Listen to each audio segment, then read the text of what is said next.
Welcome to wishful ಅಡುಗೆ ಮನೆ. ಬದನೆಕಾಯಿಂದ special ಪ್ರತಿಭಾ ಇವತ್ತು. ಹೌದು ಆಶಾ, ತುಂಬ different recipe, iron rich recipe, vitamin ಯಾರಿಗೆ ಕಡಿಮೆ ಇದೆ ಅವರು ಕೂಡ ಮಾಡ್ಕೊಂಡು ತಿನ್ನುವಂಥ ರೆಸಿಪಿ, ಡಯಾಬಿಟಿಕ್ ರೆಸಿಪಿ, ಯಾರಿಗೆ ಡಯಾಬಿಟೀಸ್ ಇದೆ ಅವರು ಕೂಡ ಮಾಡ್ಕೊಂಡು ತಿನ್ನುವಂಥ ಒಂದು ರೆಸಿಪಿ. ತುಂಬ ದಿಢೀರಂತ ಮಾಡ್ಕೋಬೋದು, ತುಂಬ ಯುನೀಕಾಗಿ ಮಾಡ್ಕೋಬೋದು. ಸೊ ಇಲ್ಲಿ ನೋಡಿ ನಾನು ಬದನೆಕಾಯಿ ತೊಗೊಂಡಿದ್ದೀನಿ. So complete balanced breakfast thali ಅನ್ಬೋದು, ಡಿನ್ನರ್ ಥಾಲಿ ಅನ್ಬೋದು, ಲಂಚ್ ಥಾಲಿ ಅನ್ಬೋದು. ನೀವು ಎನಿ ಟೈಮ್ ಅದನ್ನು ತಿನ್ಬೋದು, ಅದಕ್ಕೇನೂ ರೆಸ್ಟ್ರಿಕ್ಷನ್ಸ್ ಇಲ್ಲ. ಬಟ್ ಮಾಡೋದೂ ಅಷ್ಟೇ ಈಸಿಯಾಗಿ ಮಾಡ್ಕೋಬಹುದು. ನೋಡಿ ಇಲ್ಲಿ ಎಳೆ ಬದನೆಕಾಯಿನ ತೊಗೊಂಡಿದ್ದೀನಿ. ಇದು ನಮ್ಮದು ಉತ್ತರ ಕರ್ನಾಟಕ ಸೈಡ್ ಸಿಗುವಂಥ ಬದನೆಕಾಯಿ, ಇಲ್ಲಿ ಕೂಡ ಸಿಗುತ್ತೆ. ಸೊ ನೀವು ತೊಗೋಬೇಕಾದ್ರೆ ಇಟ್ಟು ಚಿಕ್ಕ ಚಿಕ್ಕದಾಗಿ ಇರೋವಂಥದ್ದು, ಪರ್ಪಲ್ ಕಲರಲ್ಲಿ ಇರೋವಂಥದ್ದು ಇದನ್ನು ತಗೊಳ್ಳಿ ಬದನೆಕಾಯಿ. ಡಾರ್ಕ್ ಇರುತ್ತೆ ಪ್ರತಿಭಾ, ಹೌದು, ವೈಟ್ ಇರುತ್ತೆ, ಸ್ವಲ್ಪ ವೈಟಲ್ಲಿ ಇರುತ್ತಲ್ಲ ಆ ಥರ ತಗೊಳ್ಳಿ. ತುಂಬ ಡಾರ್ಕ್ ಇರುವಂಥದ್ದು ತಗೊಂಡಿದ್ರೆ ಅದರಲ್ಲಿ ಒಗರಂಶ ಜಾಸ್ತಿ ಇರುತ್ತೆ, ತಿನ್ನೋಕೆ ರುಚಿ ಕಡಿಮೆ ಅದು. ಸೊ ಆದಷ್ಟು ಈ ಕಲರಲ್ಲಿ ನಿಮ್ಗೆ ಸಿಕ್ಕಿದ್ರೆ ಚಿಕ್ಕ ಚಿಕ್ಕದಾಗಿ ತಗೋಬಹುದು. ಸೊ ಇವಾಗ ಏನು ಮಾಡೋಣ ಅಂದರೆ ಇದಕ್ಕೆಲ್ಲ ಮುಳ್ಳಿದೆ ಆಶಾ, ಇದಕ್ಕೆ ಮುಳ್ಳು ಬದನೆಕಾಯಿ ಅಂತ ಕರಿತೀವಿ. ಇದಕ್ಕೆ ರುಚಿ ತುಂಬ ಜಾಸ್ತಿ ಇರುತ್ತೆ. ನಮ್ಮ ಕಡೆ ಮುಳ್ಗಾಯಿ ಅಂತ ಪ್ರತಿಭಾ. ಹೌದು ನೋಡಿ, ಮುಳ್ಳನ್ನು ತೆಗಿಬೇಕಾದ್ರೆ ಕೇರ್ಫುಲ್ಲಾಗಿ ತಕ್ಕೊಳ್ಳಿ, ಯಾಕಂದರೆ ಇದು ಕೈಗೆ ಚುಚ್ಚುತ್ತೆ ಆಶಾ. ಹಾಗಾಗಿ ನೀಟಾಗಿ ಬರೀ ಮುಳ್ಳು ಅಷ್ಟೇ ತೆಗಿಬೇಕು, ಸಿಪ್ಪೆ ತೆಗಿಬಾರ್ದು ಇದ್ರದ್ದು, ಯಾಕಂದ್ರೆ ರುಚಿ ಅದರಲ್ಲಿನೇ ಜಾಸ್ತಿ ಇರುತ್ತೆ. ನೋಡಿ ಈ ಥರ. ಆಮೇಲೆ ಇದ್ರದ್ದು ಇದನ್ನು ತೊಟ್ಟು ಅರ್ಧ ಕಟ್ ಮಾಡ್ಬೇಕಲ್ವಾ? ಹೌದು, ತುಂಬ ಜಾಸ್ತಿ ಬೇಡ. ನೋಡಿ ಈ ಥರ ಕಟ್ ಮಾಡಿಬಿಟ್ಟು ಇದನ್ನು ನಾವು ಎಲ್ಲದೂ ಇದೇ ಥರ ಮಾಡ್ಕೊಂಡು ಬರೋಣ. ನೋಡಿ ಎಲ್ಲ ಬದನೆಕಾಯಿದು ಮುಳ್ಳನ್ನು ತಕ್ಕೊಂಡು ಬಂದಿರೋದು. ಇವಾಗ ಏನು ಮಾಡೋಣ ಅಂದರೆ ಮಧ್ಯದಲ್ಲಿ ಎರಡು ಈ ಥರ ಕಟ್ ಹಾಕ್ಕೊಳ್ಳೋಣ. ಹಾಕೊಂಡ್ಬಿಟ್ಟು ಇಲ್ಲೊಂದು ಬಾಣಲಿಯಲ್ಲಿ ನಾನು ನೀರು ತಗೊಂಡಿದ್ದೀನಿ, ಯಾಕಂದರೆ ಕಪ್ಪಾಗಬಾರ್ದಲ್ಲ, ಆವಾಗ ಇದ್ರ ಒಳಗಡೆ ಹಾಕೋತ ಹೋಗೋಣ. ಸೊ ಎಲ್ಲದೂ ಇದೇ ಥರ ಕಟ್ ಮಾಡಿಕೊಂಡು ನೀರಿಗೆ ಹೊಕ್ಕೊಳ್ಳೋಣ. ನೋಡಿ ಎಲ್ಲದೂ ಈ ಥರ ಕಟ್ ಮಾಡ್ಕೊಂಡು ಬಂದಿರೋದು. ಈ ಥರ ಕಟ್ ಮಾಡಿಬಿಟ್ಟು ನೀವು ಒಂದು ಅರ್ಧ ಗಂಟೆನೂ ನೀರಿಗೆ ಇದೇ ಥರ ಬಿಟ್ಟಿದ್ರೂ ಏನೂ ತೊಂದರೆ ಇಲ್ಲ. ಸೊ ಇವಾಗ ಇದನ್ನು ಪಕ್ಕಕ್ಕೆ ಇಡೋಣ. ಇಟ್ಬಿಟ್ಟು ನೆಕ್ಸ್ಟ್ ಏನು ಮಾಡೋದು ಅಂತ ನೋಡೋಣ. ನೋಡಿ ಇಲ್ಲಿ ಒಂದು ಜಡಿನ ತಗೊಂಡಿರೋದು. ಈ ಜಡಿ ಒಳಗಡೆ ಇಲ್ಲಿ ನಾನು ರಾಗಿ ಹಿಟ್ಟನ್ನು ತಗೋತಾ ಇದ್ದೀನಿ. ಸೊ ಇವತ್ತು ರಾಗಿ ಹಿಟ್ಟಿಂದ ತುಂಬ ಒಳ್ಳೆಯ ರೆಸಿಪಿನ ನಾವು ಮಾಡ್ತಾ ಇದ್ದೀವಿ.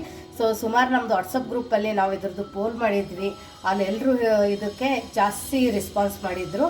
ಹಾಗಾಗಿಬಿಟ್ಟು ಇವತ್ತು ರಾಗಿಯಿಂದ ತುಂಬ ಡಿಫ್ರೆಂಟು, ಅದನ್ನು ಉತ್ತರ ಕರ್ನಾಟಕ ಸ್ಟೈಲಲ್ಲಿ ಒಂದು ರೆಸಿಪಿನ ಮಾಡ್ತಾ ಇದ್ದೀವಿ. ಸೊ ರಾಗಿ ಹಿಟ್ಟು ನಿಮ್ಗೆ ಎಷ್ಟು ಬೇಕೋ ಅಷ್ಟು ಇಲ್ಲಿ ಹಾಕೋಬಹುದು. ರಾಗಿ ಹಿಟ್ಟು ತುಂಬ ದಪ್ಪ ಇರಬಾರ್ದು, ಸ್ವಲ್ಪ ಸಣ್ಣದಾಗಿ ನಾವು ಇದನ್ನು ಮಿಲ್ಲಿಗೆ ಹಾಕಿಸ್ಕೊಂಡು ತೊಗೊಂಡು ಬರಬೇಕು. ಸೊ ನೋಡಿ ಇದನ್ನು ಜಡಿ ಮಾಡ್ಕೊಳ್ಳೋಣ. ಜಡಿ ಯಾಕೆ ಮಾಡ್ಕೋಬೇಕಂದ್ರೆ ಒಳಗಡೆ ಒಂದೊಂದು ರಾಗಿ ಎಲ್ಲ ಉಳಿದಿರುತ್ತಲ್ಲ ಆಶಾ, ಹಾಗಾಗಿ ಜಡಿ ಮಾಡ್ಕೋಬೇಕು. ಇವಾಗ ಇದನ್ನು ಪ್ಯೂರ್ ರಾಗಿ ಹಿಟ್ಟಿಂದಾನೇ ನಾವು ಇಲ್ಲಿ ಇವತ್ತಿಂದ ಈ ರೊಟ್ಟಿ ರೆಸಿಪಿನ ಮಾಡ್ತಾ ಇದ್ದೀವಿ. ಯಾವುದೇ ಮಿಕ್ಸ್ ಇಲ್ಲ, ಯಾವುದೇ ತರ ಮಿಕ್ಸಿಂಗ್ ಇಲ್ಲ, ಅಕ್ಕಿ ಹಿಟ್ಟು ಇಲ್ಲ, ಜೋಳದ ಹಿಟ್ಟು ಇಲ್ಲ. ಸ್ವಲ್ಪ ಉಪ್ಪು ಹಾಕೊಳ್ಳೋಣ, ಯಾಕಂದ್ರೆ ರುಚಿ ಚೆನ್ನಾಗಿ ಬರುತ್ತೆ ಅಂತ ಹೇಳಿ. ನೋಡಿ ಇವಾಗ ಇದ್ರೊಳಗಡೆ ಬಿಸಿ ಬಿಸಿ ಕುದಿಯೋ ನೀರನ್ನ ಹಾಕೋಬೇಕು. ಸ್ವಲ್ಪ ಹಾಕೊಳ್ಳಿ. ನಾನು ಇಲ್ಲಿ 1 ಕಪ್ಪದಷ್ಟು ಹಾಕೊಂಡಿದ್ದೀನಿ. ತುಂಬಾ ನೀರು ಕುದಿಬೇಕು ಆಶಾ, ಆ ತರಾನೇ ನೀರು ಹಾಕೋಬೇಕು. ಯಾಕಂದ್ರೆ ರಾಗಿಗೆ ಜಿಗಿದ ಅಂಶ ಸ್ವಲ್ಪ ಕಡಿಮೆ ಅನ್ಸುತ್ತೆ ರೊಟ್ಟಿ ಬಡಿಬೇಕಾದ್ರೆ. ಹಾಗಾಗಿ ನೋಡಿ ಇದನ್ನ ಬಿಸಿ ನೀರಿಗೆ ಈ ಥರ ಫಸ್ಟ್ ಮಿಕ್ಸ್ ಮಾಡ್ಕೊಳ್ಳೋಣ. ಪ್ಯೂರ್ ಜೋಳದ ರೊಟ್ಟಿ ರೆಸಿಪಿ ಕೂಡ ನಾನು ಅಪ್ಲೋಡ್ ಮಾಡಿದ್ದೀನಿ, ಅದನ್ನ ಲಿಂಕ್ ಕೂಡ ಡಿಸ್ಕ್ರಿಪ್ಷನ್ ಬಾಕ್ಸಲ್ಲಿ ಕೊಡ್ತಿದ್ದೀನಿ. ಯಾರಿಗಾದ್ರೆ ಬೇಕಂದರೆ ಅದನ್ನು ಕೂಡ ನೀವು ಮಾಡ್ಬೋದು. ಬಡ್ದು ಜೋಳದ ರೊಟ್ಟಿ ಯಾರಿಗೆ ಬರಲ್ಲ ಅನ್ನೋರಿಗೂ ಕೂಡ ಲಟ್ಟಿಸಿ ಜೋಳದ ರೊಟ್ಟಿನ ಯಾವ ಥರ ಮಾಡೋದು ಅಂತಲೂ ನಾವು ವಿಡಿಯೋನ ಅಪ್ಲೋಡ್ ಮಾಡಿದ್ದೀವಿ. ಅದ್ರ ಲಿಂಕು ಕೂಡ ನಾನು ಡಿಸ್ಕ್ರಿಪ್ಷನ್ ಬಾಕ್ಸಲ್ಲಿ ಕೊಡ್ತೀನಿ, ಅಲ್ಲಿ ನೀವು ಚೆಕ್ ಮಾಡ್ಕೋಬೋದು. ಈ ಥರ ನೀಟಾಗಿ ಮಿಕ್ಸ್ ಮಾಡ್ಕೊಳ್ಳೋಣ. ಕೈ ಬಿಸಿ ತಟ್ಟುತ್ತೆ, ಕೇರ್ಫುಲ್ಲಾಗಿ ಮಾಡ್ಕೊಳ್ಳಿ. ಇವಾಗ ಇದಕ್ಕೆ ಡೈರೆಕ್ಟಾಗಿ ನೀರನ್ನು ಹಾಕೋಬಾರ್ದು, ತಂಪು ನೀರು. ಫಸ್ಟ್ ಬಿಸಿ ನೀರಲ್ಲಿನೇ ನೀಟಾಗಿ ಇದನ್ನು ಮಿತ್ಕೋಬೇಕು ಆಶಾ. ಈ ಥರ ನೋಡಿ ಇಟ್ಟೆಲ್ಲ ಬಿಸಿ ನೀರಿಗೆ ಮಿಕ್ಸ್ ಮಾಡಿದ ನಂತರ ಇಲ್ಲಿ ಇನ್ನೊಂದು ಸ್ವಲ್ಪ ಬಿಸಿ ನೀರನ್ನು ಹಾಕ್ಕೊಳ್ಳೋಣ. ಯಾಕಂದರೆ ಇದು ಚೆನ್ನಾಗಿ ಹೊಂದ್ಕೋಬೇಕಲ್ಲ, ಕೈ ಸುಡುತ್ತೆ, ಕೇರ್ಫುಲ್ಲಾಗಿ ಮಾಡ್ಕೊಳ್ಳಿ. ಆಮೇಲೆ ಈ ಥರ ತಿಕ್ಕಬೇಕು ಆಶಾ, ಇದನ್ನು ಚೆನ್ನಾಗಿ ನಾದಬೇಕು. ಹೌದು ನೋಡಿ, 2 ಕೈಯಿಂದನೂ ಈ ಥರ. ಇದೇನು ಹದಡಿ ಇರುತ್ತಲ್ಲ ಆಶಾ, ಇದರಿಂದ ಹಿಂಗೆ ಪ್ರೆಷರ್ ಕೊಟ್ಟು ನಾವು ನಾದಬೇಕು. ಯಾಕಂದ್ರೆ ಕೈಯಲ್ಲಿ ಬೆಣ್ಣೆ ಥರ ಆಗಬೇಕು ಹಿಟ್ಟು, ಅವಾಗ ಅಷ್ಟೇ ರೊಟ್ಟಿ ಬರುತ್ತೆ, ಇಲ್ಲಾಂದ್ರೆ ರೊಟ್ಟಿ ಬರಲ್ಲ. ಹಿಟ್ಟಿಟ್ಟು ಹತ್ತುತ್ತೆ ರೊಟ್ಟಿ. ಕೆಲವೊಬ್ರು ಅಂತಾರೆ ಹಾರ್ಡ್ ಬಂದಿರುತ್ತೆ, ಅಥವಾ ಬೇಯಿಸ್ಬೇಕಾದ್ರೆ ಕ್ರ್ಯಾಕ್ಸ್ ಬರ್ತಾವೆ, ಹಾರ್ಡ್ ಆಗುತ್ತೆ.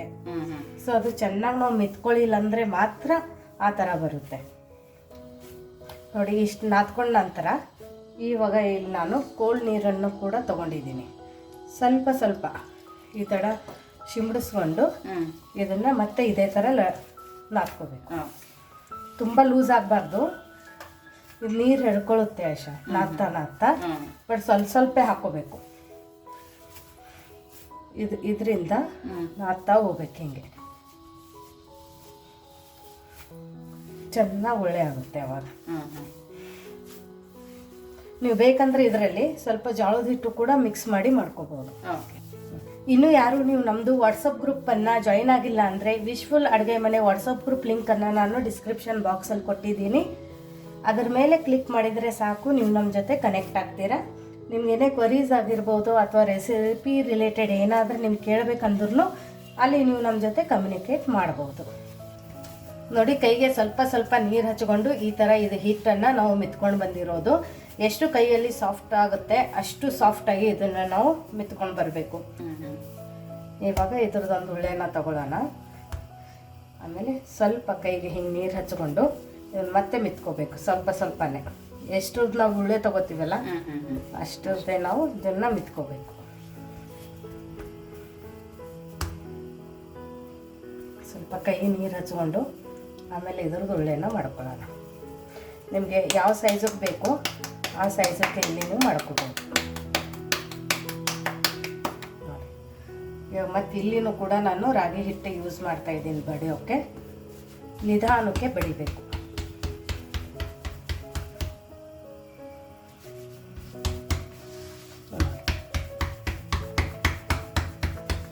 ತುಂಬ ಜಾಸ್ತಿ ಪ್ರೆಷರ್ ಕೊಟ್ಟು ಬಡಿಬಾರ್ದು.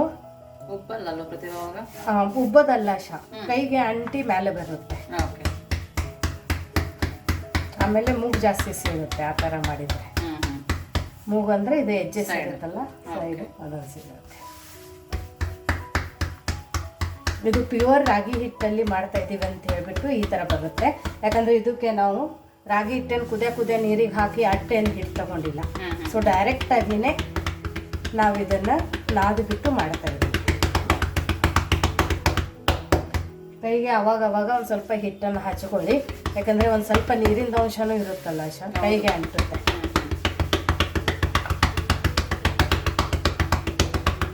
ಗಂಜಿ ತೆಗಿಬೇಕು ಆಮೇಲೆ ಮಾಡಬೇಕು ಅನ್ನೋದೇನಿಲ್ಲ. ಮುದ್ದೆ ಥರ ಮಾಡಬೇಕು ಆಮೇಲೆ ರೊಟ್ಟಿ ಬಡಿಬೇಕಂತಾನೆ ಏನಿಲ್ಲ. ನೀವು ಡೈರೆಕ್ಟಾಗಿ ಕುದಿಯ ನೀರನ್ನು ಹಾಕಿಬಿಟ್ಟು ಚರ ಅಂತ ಹಿಟ್ನಾದಿದ್ರೆ ನಮ್ಮ ರೊಟ್ಟಿ ಇಷ್ಟೇ ಚೆನ್ನಾಗಿ ಬರುತ್ತೆ. ಆಮೇಲೆ ಹಾಗೇನೆ ಮಧ್ಯದಲ್ಲಿ ರೊಟ್ಟಿ ತಿರುಗಲಿಲ್ಲ ಅಂದರೆ ರೊಟ್ಟಿನ ಎತ್ತಿ ಬಿಟ್ಟು ನೋಡಬೇಕು ಈ ತೆಳಗಡೆ ಹಿಟ್ಟಿದೆಯೋ ಇಲ್ಲೋ ಅಂತ. ತೆಳಗಡೆ ಹಿಟ್ಟಿರಲಿಲ್ಲ ಅಂದರೆ ರೊಟ್ಟಿ ಅಂಟುತ್ತೆ.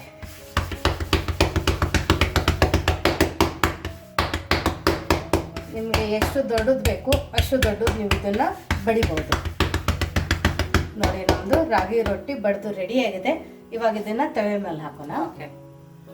ನೋಡಿ, ಇಲ್ಲಿ ಕಬ್ಬಣದ ತವೆನೇ ತೊಗೊಂಡಿರೋದು. ತುಂಬ ಚೆನ್ನಾಗಿ ಬಿಸಿಯಾಗಿರಬೇಕು. ಆಮೇಲೆ ಇದ್ರ ಮೇಲೆ ನಾವು ರಾಗಿ ರೊಟ್ಟಿನ ಹಾಕೊಳ್ಳೋಣ. ತವಿ ಚಲೋ ಕೈದಿರ್ಲಿಲ್ಲ, ನೀವು ರೊಟ್ಟಿ ಹಾಕಿದ್ರೆ ರೊಟ್ಟಿ ಚೆನ್ನಾಗಿ ಬೇಯಲ್ಲ ಆಶಾ. ಆಮೇಲೆ ಒಂದು ಬಟ್ಟೆಯಿಂದ ಇದಕ್ಕೆ ನೀರನ್ನು ಸವರೋಣ. ಯಾಕಂದರೆ ಈ ಥರ ಮಾಡಿದ್ರೆ ಕ್ರ್ಯಾಕ್ ಆಗಲ್ಲ, ರೊಟ್ಟಿ ಡ್ರೈ ಆಗಲ್ಲ. ಇಲ್ಲ ಅಂದ್ರೆ ತಿನ್ನಬಾರ್ದು, ಆ ಥರ ಆಗುತ್ತೆ ನೀವು ನೀರು ಹಚ್ಚಲಿಲ್ಲ ಅಂದರೆ. ಮೇಲೆಲ್ಲ ಬಿಳಿ ಥರನೇ ಇರುತ್ತಲ್ಲ. ಹೌದು, ಆಮೇಲೆ ಚೆನ್ನಾಗಿ ಬೇಯಲ್ಲ. ನೋಡಿ, ನೀರು ಹತ್ತದ ನಂತರ ಮೇಲ್ಗಡೆ ಡ್ರೈ ಆಗಿರುತ್ತಲ್ಲ ಒಂದು ಸ್ವಲ್ಪ, ಆ ಟೈಮಲ್ಲಿ ಇದನ್ನು ನಾವು ತಿರುಗಿಸ್ಕೋಬೇಕು. ಇಷ್ಟು ಪರ್ಫೆಕ್ಟಾಗಿ ಬಂದಿದೆ. ಫ್ಲೇಮನ್ನು ಮಾತ್ರ ಹೈ ಫ್ಲೇಮಲ್ಲಿನೇ ಇಟ್ಕೋಬೇಕು. ಸೊ ಇದನ್ನು ಬೇಯೋ ತನಕ ನಾವು ಇಲ್ಲಿ ಇನ್ನೊಂದು ರೊಟ್ಟಿ ಬಡಿಯೋಣ.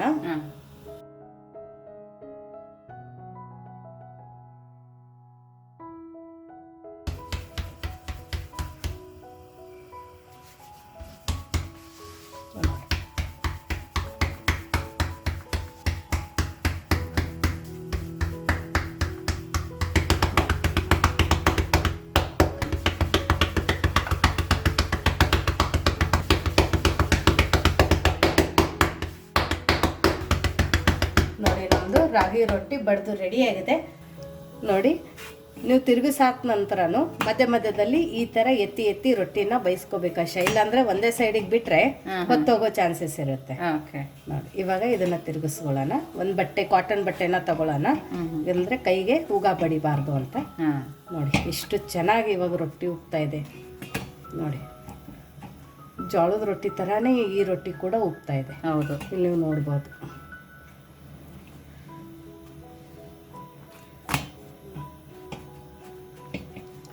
ಇದು ಇವಾಗ ಬೈದೈತಲ್ಲ ಆಶಾ, ಇದನ್ನ ಹೆಂಗ್ ಇಡೋದಂದ್ರೆ ಇವಾಗ ಕಾಟನ್ ಬಟ್ಟೆ ಇದೆಯಲ್ಲ, ಈ ಕಾಟನ್ ಬಟ್ಟೆಯಲ್ಲಿ ಫ್ಲೇಮನ್ನ ಲೋ ಫ್ಲೇಮಲ್ಲಿ ಇಟ್ಕೊಳ್ಳೋಣ. ಇವಾಗ ಈ ಕಾಟನ್ ಬಟ್ಟೆಯಲ್ಲಿ ಈ ತರ ಇಟ್ಬಿಟ್ಟು ಮೇಲ್ಗಡೆ ಮುಚ್ಚಿ ಮುಚ್ಚಿ ಇಡಬೇಕು. ನಾವು ರೊಟ್ಟಿ ಇದೇ ತರಾನೇ, ನಾವೆಲ್ಲ ರೊಟ್ಟಿ ಆಗೋ ತನಕ ಇದೇ ತರ ಇಡಬೇಕು. ತೆಗೆದ್ಬಿಟ್ಟು ಮತ್ತೆ ಇದ್ರ ಒಳಗಡೆ ಇಟ್ಟು ಮತ್ತೆ ಮುಚ್ಚಬೇಕು. ಅವಾಗ ಏನಾಗುತ್ತಂದ್ರೆ ಸಂಜೆ ತನಕನೂ ಇಷ್ಟೇ ಸಾಫ್ಟ್ ಆಗಿರುತ್ತೆ. ಹೌದು ನೋಡಿ, ಇವಾಗ ಇನ್ನೊಂದು ರೊಟ್ಟಿ ಕೂಡ ಬರ್ದಾಗಿದೆ. ಇದನ್ನು ರೊಟ್ಟಿ ಹಾಕಿದ ನಂತರ ಹೈ ಫ್ಲೇಮಲ್ಲಿನೇ ಇಡಬೇಕು. ಆಮೇಲೆ ಇಮಿಡಿಯೇಟ್ ಆಗಿ ನೀರನ್ನು ಸವರಬೇಕು. ಇದೆಲ್ಲ ಮಾಡೋದು ತುಂಬ ಈಸಿ ಇದೆ. ಸೊ ಡಯಾಬಿಟೀಸ್ ಇದ್ದವರು, ಐರನ್ ಡೆಫಿಷಿಯನ್ಸಿ ಇದ್ದವರು, ಫುಲ್ ವಿಟಾಮಿನ್ಸ್ ಬೇಕಂದವರು ಈ ಥರ ಒಂದು ರೆಸಿಪಿನ ಮಾಡ್ಕೊಂಡು ತಿನ್ಬೋದು. ನೋಡಿ, ನೀರು ಒಂದು ಸ್ವಲ್ಪ ಡ್ರೈ ಆದ ನಂತರ ಇದನ್ನು ನಾವು ತಿರುಗಿಸ್ಕೋಬೇಕು. ತುಂಬ ಹೊತ್ತು ಬಿಡಬಾರ್ದು, ಇಮಿಡಿಯೇಟ್ ಆಗಿ ತಿರುಗಿಸ್ಕೋಬೇಕು. ಫ್ಲೇಮನ್ನು ಮಾತ್ರ ಹೈ ಫ್ಲೇಮಲ್ಲಿನೇ ಇಡಬೇಕು. ಸೊ ಈ ಥರ ಒಂದು ರೊಟ್ಟಿ ಆಗೋಷ್ಟರಲ್ಲಿ ಇನ್ನೊಂದು ರೊಟ್ಟಿನೂ ಮಾಡ್ಕೋಬಹುದು. ತವಾ ಕಾಯ್ದಿರೋದ್ರಿಂದ ಪಟ ಪಟ ಅಂತ ಆಗೋಗುತ್ತೆ. ಹೌದು. ಸೊ ಇದನ್ನು ನಾವು ಅದೇ ಥರ ಬೇಯಿಸ್ಕೊಳ್ಳೋಣ. ನೋಡಿ, ಮಧ್ಯ ಮಧ್ಯದಲ್ಲಿ ಈ ಥರ ತಿರುಗಿಸ್ಕೋಬೇಕು. ಆಮೇಲೆ ಮತ್ತೆ ಬಟ್ಟೆಯಿಂದ ಈ ಥರ ಸ್ವಲ್ಪ ಪ್ರೆಸ್ ಮಾಡ್ಕೊಳ್ಳೋಣ. ಆವಾಗ ರೊಟ್ಟಿ ಉಬ್ಬುತ್ತೆ. ನೋಡಿ, ಈ ಥರ ರೊಟ್ಟಿ ಉಬ್ಬಿದ್ರೆ ಆಶಾ ಚೆನ್ನಾಗಿ ಬೈದಿದೆ ಅಂತ ನಮ್ಮ ಸೈಡ್. ಯಾವಾಗ್ಲೂ ಮಸಾಲೆ ರೊಟ್ಟಿ ತಿಂತಾ ಇರ್ತೀವಿ. ಹೌದು, ಅಕ್ಕಿ ರೊಟ್ಟಿ ತಿಂತಾ ಇರ್ತೀವಿ. ಅದಕ್ಕಿಂತ ಈ ತರ ಮಾಡ್ಕೊಂಡ್ರೆ ಸೂಪರ್ ಆಗಿರುತ್ತೆ. ಹೌದು. ಇವಾಗ ಇದು ಬೈದೈತಲ್ಲ ಆಶಾ, ಇಲ್ಲಿ ನಾವು ಬಟ್ಟೆ ಇಟ್ಕೊಂಡಿದ್ವಲ್ಲ ರೊಟ್ಟಿ ಹಾಕಿ ಈ ತರ ಓಪನ್ ಮಾಡಿ ಮತ್ತೆ ಈ ರೊಟ್ಟಿನ ಇದ್ರ ಒಳಗಡೆ ಇಟ್ಕೊಂಡು ಮತ್ತೆ ಈ ತರ ಮುಚ್ಚಿಡ್ಬೇಕು ಪ್ರತಿ ಸಲ.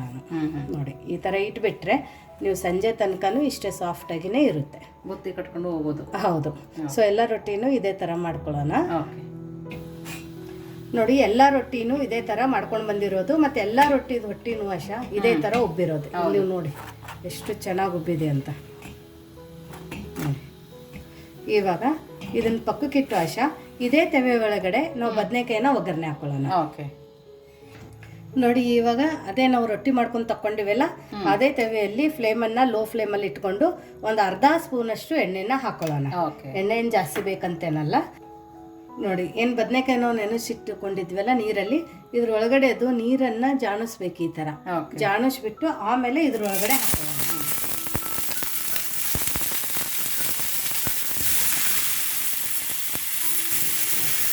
ಈ ರೋಲನ್ನು ನೀರಿಗೆ ಹಾಕಿಟ್ಕೊಂಡಿದ್ವಲ್ಲ ಹಂಗಾಗಿ ತಪ್ಪೋದಿಲ್ಲ. ಇದನ್ನು ನಾವು ಒಂದು ಸ್ವಲ್ಪ ಕಂಜಿಡೋ ತನಕ ಹುರ್ಕೊಂಡು ಬರಬೇಕು. ಯಾಕಂದರೆ ಇದು ಇಲ್ಲೇ ಸಾಫ್ಟ್ ಆಗಬೇಕು ಬದನೆಕಾಯಿ.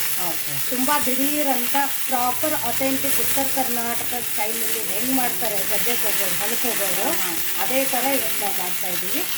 ಇವಾಗ ಒಂದು ಸರ್ತಿ ಕೈ ಆಡಿದ ನಂತರ ಇದ್ರ ಮೇಲ್ಗಡೆ ಒಂದು ಲಿಡ್ಡನ್ನು ಮುಚ್ಚಿಬಿಟ್ಟು 1 ನಿಮಿಷ ಇದೇ ಥರ ಬಿಡೋಣ. ಮಧ್ಯ ಮಧ್ಯದಲ್ಲಿ ಕೈ ಆಡಿಸೋಣ. ನೋಡಿ, 1 ನಿಮಿಷ ಆಗಿದೆ. ಮಧ್ಯ ಮಧ್ಯದಲ್ಲಿ ಕೈ ಆಡಿಸ್ಕೊಂಡಿರೋದು. ನೀವು ಅದೇ ಥರ ಬಿಟ್ಟರೆ ಒಂದೇ ಸೈಡಿಗೆ ಹೊತ್ತೋಗ್ಬಿಡುತ್ತೆ. ನೋಡಿ, ಇದು ಕಲರು ಕೂಡ ಚೇಂಜ್ ಆಗಿದೆ. ಆಮೇಲೆ ಒಂದು ಸ್ವಲ್ಪ ಸಾಫ್ಟ್ ಆಗಿದೆ. ಇಷ್ಟು ಹುರಿದ್ರೆ ಸಾಕು. ಇದನ್ನ ಇವಾಗ ನಾವು ಒಂದು ಪ್ಲೇಟಕ್ಕೆ ತಕ್ಕೊಳ್ಳೋಣ. ಸೊ ರೊಟ್ಟಿ ಮಾಡಿ ತೆವೆಯಲ್ಲಿನೂ ಕೂಡ ಈ ಥರ ಒಂದು ರೆಸಿಪಿನ ಮಾಡ್ಕೋಬೋದು. ನೋಡಿ, ಇದನ್ನು ಇವಾಗ ನಾವು ಪಕ್ಕಕ್ಕೆ ಇಡೋಣ. ಇವಾಗ ನೋಡಿ, ಮತ್ತೆ ಅದೇ ತೆವೆ ಒಳಗಡೆ 1 ಸ್ಪೂನಷ್ಟು ಎಣ್ಣೆನ ಹಾಕೊಳ್ಳೋಣ. 1 ಸ್ಪೂನ್ ಎಣ್ಣೆ ಸಾಕಾಗುತ್ತೆ, ಜಾಸ್ತಿ ಏನೂ ಬೇಕಾಗಿಲ್ಲ. ಇವಾಗ ಇದಕ್ಕೇನೆ ಒಂದು ಸ್ವಲ್ಪ ಸಾಸಿವೆ ಹಾಕೊಳ್ಳೋಣ, ಸ್ವಲ್ಪ ಜೀರಿಗೆ ಹಾಕೊಳ್ಳೋಣ.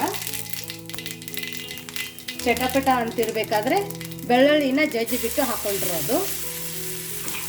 ಸ್ವಲ್ಪ ಕರಿಬೇವು ಸೊಪ್ಪು ಕೂಡ ಹಾಕೊಳ್ಳೋಣ. ಇವಾಗ ಇದನ್ನೊಂದು ಸರ್ತಿ ಬರೀ ಕೈ ಆಡಿಸ್ಕೊಳ್ಳೋಣ. ಹಸಿ ವಾಸನೆ ಹೋದರೆ ಸಾಕು. ಇವಾಗ ಇದಕ್ಕೆ ನಾವು ಬದನೆಕಾಯಿ ಹುರ್ಕೊಂಡು ಇಟ್ಕೊಂಡಿದ್ವಲ್ಲ ಅದನ್ನು ಹಾಕೊಳ್ಳೋಣ. ಹಾಕೊಂಡ್ಬಿಟ್ಟು ಒಂದು ಸರ್ತಿ ಕೈ ಆಡಿಸ್ಕೊಳ್ಳೋಣ. ಫ್ಲೇಮನ್ನು ಲೋ ಫ್ಲೇಮಲ್ಲಿ ಇಟ್ಕೋಬೇಕು ಇವಾಗ. ಯಾಕಂದರೆ ಮಸಾಲೆ ಎಲ್ಲ ಹಾಕ್ತೀವಲ್ಲ ಹೊತ್ತೋಗ್ಬಿಡುತ್ತೆ. ನೋಡಿ, ಇವಾಗ ಇದ್ರೊಳಗಡೆ ಬಿಸಿ ನೀರನ್ನು ಹಾಕ್ಕೊಳ್ಳೋಣ. ನೀವು ಗ್ರೇವಿ ಕನ್ಸಿಸ್ಟೆನ್ಸಿನ ನೋಡ್ಕೊಂಡ್ಬಿಟ್ಟು ನೀರನ್ನು ಹಾಕೋಬೋದು. ಇಲ್ಲಿ ನಾನು ಮೀಡಿಯಮ್ ಗ್ರೇವಿ ಮಾಡ್ಕೊತಾ ಇದ್ದೀನಿ. ಯಾಕಂದರೆ ಬದನೆಕಾಯಿ ಎಣ್ಗಾಯಿಗೆ ಮೀಡಿಯಮ್ ಆಗಿ ಇವತ್ತೇ ಪರ್ಟಿಕ್ಯುಲರ್ ಆಗಿ ಹೊಲಕ್ಕೆ ಹೋಗೋರು ಯಾವ ಥರ ತೊಗೊಂಡು ಹೋಗ್ತಾರೆ ಅದೇ ಥರ ಇಲ್ಲಿ ನಾನು ಇವತ್ತಿಂದು ರೆಸಿಪಿ ಮಾಡ್ತಾ ಇದ್ದೀನಿ. ಬುತ್ತಿ ರೆಸಿಪಿ ಅಂತ ಕೂಡ ನಾವು ಅನ್ಬೋದು. ಸೊ ನೋಡಿ, ಈಗ ಆಲ್ರೆಡಿ ಇದು ಬಿಸಿ ನೀರು ಹಾಕೋದ್ರಿಂದ ಜಾಸ್ತಿ ಕುದಿ ಬರೋ ತನಕ ವೇಟ್ ಮಾಡೋ ಏನು ಅವಶ್ಯಕತೆ ನಮಗಿಲ್ಲ. ನೋಡಿ, ಇವಾಗ ಇದ್ರ ಒಳಗಡೆ ಸ್ವಲ್ಪ ಅರ್ಶಿಣದ ಪುಡಿನ ಹಾಕೊಳ್ಳೋಣ. ಅರ್ಶಿಣದ ಪುಡಿನ ನೋಡ್ಬಿಟ್ಟು ಹಾಕೊಳ್ಳಿ. ಅದ್ರ ಜೊತೆ ಇವಾಗ ಇಲ್ಲಿ ಉತ್ತರ ಕರ್ನಾಟಕದ್ದು ಪ್ಯೂರ್ ಆರ್ಗ್ಯಾನಿಕ್ ಮಸಾಲೆ ಖಾರ, ಇದು ಉತ್ತರ ಕರ್ನಾಟಕದ್ದು ಸ್ಪೆಷಲ್ ಮಸಾಲೆ ಖಾರ. ಇದು ಇದ್ರೆ ಸಾಕು, ನಮ್ದು ಅಡುಗೆ ಆಗುತ್ತೆ. ಇದರಿಂದನೇ ರುಚಿ ಜಾಸ್ತಿ. ಯಾರಿಗಾದ್ರೆ ಈ ಉತ್ತರ ಕರ್ನಾಟಕದ ಸ್ಪೆಷಲ್ ಮಸಾಲೆ ಖಾರ ಬೇಕಂದ್ರೆ ಡಿಸ್ಕ್ರಿಪ್ಷನ್ ಬಾಕ್ಸಲ್ಲಿ ವಾಟ್ಸಪ್ ನಂಬರ್ ಕೊಟ್ಟಿದ್ದೀನಿ.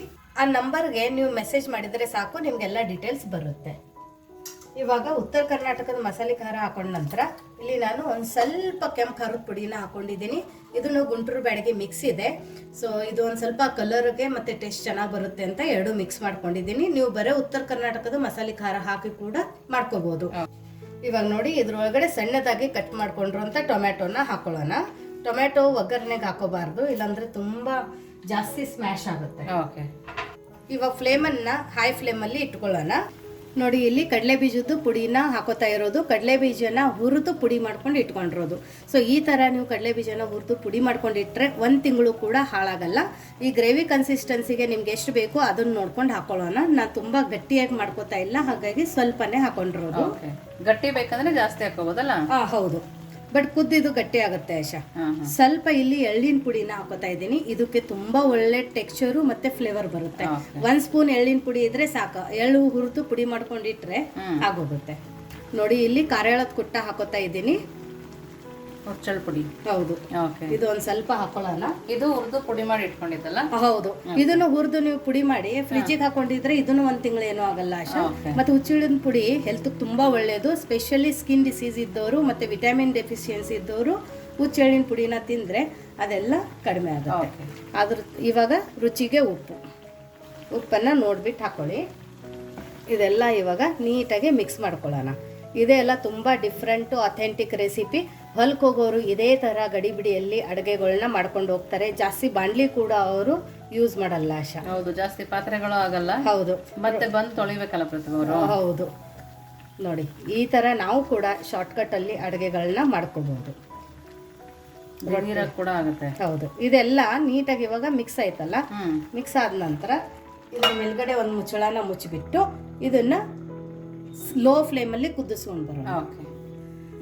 ನೋಡಿ, ಇವಾಗ ಬದನೆಕಾಯಿ ಚೆನ್ನಾಗಿ ಕುದ್ದಿದೆ ಅಷ್ಟೇ. ಹೌದು, ಫ್ಲೇಮನ್ನು ಆಫ್ ಮಾಡ್ಕೊಳ್ಳೋಣ. ಕೊತ್ತಂಬರಿ ಸೊಪ್ಪು ಬೇಕಂದವರು ಕೊತ್ತಂಬರಿ ಸೊಪ್ಪನ್ನು ಹಾಕೋಬಹುದು.